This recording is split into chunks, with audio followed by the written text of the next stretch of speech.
Do you agree with Stephen A. that LeBron is not feared in the same way that Michael Jordan was? Molly, look, I know Thanksgiving is tomorrow, and I was looking forward to eating my fried turkey, but I'm gonna Right? start it off early today. Yeah, I'm gonna start it off early today and fry my own turkey. And that turkey name is Stephen A. Smith. Because look, let me say this, all right? Let me say this, Stephen A. Disrespect, man. You was tripping yesterday. And it's okay. We all have those moments. But when we talk about people being feared, no, you're right. No one feared LeBron James. No one feared LeBron James. Not the Boston Celtics, not the Dallas Mavericks, not nobody. Nobody feared Michael Jordan. Not Isaiah Thomas and the Bad Boys Pistons, not Danny Ainge and the Phoenix Suns, not Karl Malone them and the Utah Jazz, not your New York Knicks with Patrick Ewing them who was hard fouling him and getting all up in his face and wanted to fight him, not Charles Oakley who he had to go get to come join him on the Chicago team. Now, I will say this to you. When we talk about players, and we got to go back into the history of things, before guys got to the NBA, every guy, including every guy from the 15th man on the roster, used to be that dude. And whether it was in high school or college, that's why they got to this point.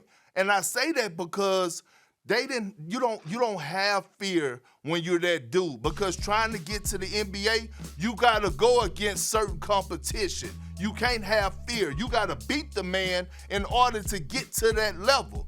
Now, when you get to that level, yes, your role changed, but nobody is fearing nobody. And that includes Michael Jordan, that includes Kobe Bryant, God rest his soul, and that definitely includes LeBron James. But you still have to deal with the problems that they go cause when they get between those basketball lines. So when I look at the word fear, nobody is feared in the NBA and nobody was feared in the past, okay?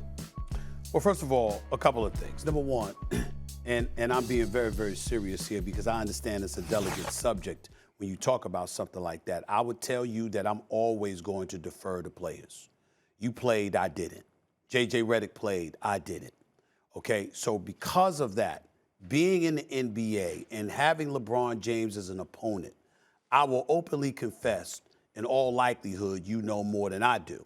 What I'm telling you is in all my years, 25 plus years covering the sport, that's not the impression we were given. And I need a correction, a modification rather, because when I was talking about Michael Jordan, I'm talking about Michael Jordan in the 90s. I'm not talking about Michael Jordan in the 80s that had to go up against the Boston Celtics and ultimately the Bad Boy Pistons. That's not who I'm talking about, because certainly there was no fear there whatsoever. They owned Michael Jordan's teams, for crying out loud. Michael Jordan became Michael Jordan because of what they put him through, which is something that he would openly admit to anybody. The Bill Cartwrights of the world and others would openly admit those things as well. But once Jordan had officially taken over the mantle, and once he had announced to the world there was a new sheriff in town, once he started winning those championships, there was a different aura that came along with him. You brought up Charles Oakley. When Charles Oakley first came into the league, he was with the Chicago Bulls. They actually moved Charles Oakley out of there to get Bill Cartwright and a few others up in there. Okay, and they had a bunch of big-sized individuals in the middle for the Chicago Bulls, and obviously Oakley went to the Knicks and was the enforcer that protected Patrick Ewing from some nonsense. But when it came to MJ, in the 90s, there was just a level of fear, from what I was told, that he had instilled in opponents where you saw cats getting in his face, coming at folks and stuff like that. They wouldn't think about doing that with Jordan. I know a couple of times we saw Reggie Miller go at him. I know we saw Xavier McDaniel go nose to nose with him on the basketball court. But when you look at teammates, for example, some of the things that happened the first go around with LeBron in Cleveland, with his teammates, other places that he went, the way that Kyrie Irving ultimately wanted to depart, the kind of things that we see Scottie Pippen doing now, nobody ever thought of doing then to Jordan. Because as he said, as folks admitted on The Last Dance, he was scary as hell. It wasn't just him as a basketball player, him being the individual that he was. What he would challenge you to do, what he held you accountable for, the manner in which he held you accountable was a bit different than LeBron, because LeBron was far more interested in being affable and friendly and personable than Jordan ever was. And I thought that Jordan articulated and explained it thoroughly in The Last Dance, because we had often wondered, because of so many stories that we had heard.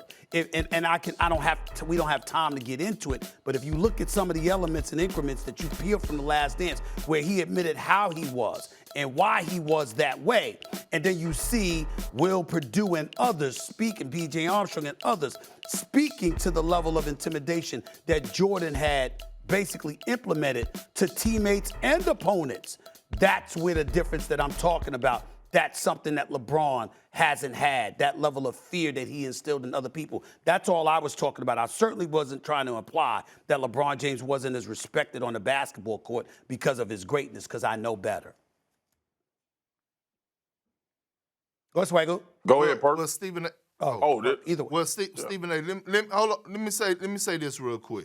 Sure. So when I look at the two, right, and I look at their personalities right now, and you look at Michael Jordan, Jordan didn't fool with people, right? Outside of basketball, he had a select group. He didn't fool with people. Neither did Kobe. Embrace people. Neither did Kobe for the earlier part. Right. Okay. Neither did Kobe. But LeBron James is different, and let me tell you why he's different. He's embracing people for the simple fact that he's showing people, he's embracing the younger generation, guys that's younger than him, because he's the guy that has already accomplished reaching $1 billion while playing the game of basketball. So all of a sudden, LeBron James has took it to new heights. And he's taking guys under his. The reason he's so friendly, Stephen A., is because he's taking people under his wing to show them how to I'm saying that would explain. No, I understand that. Thanks for watching ESPN on YouTube. For live streaming, sports, and premium content, subscribe to ESPN Plus.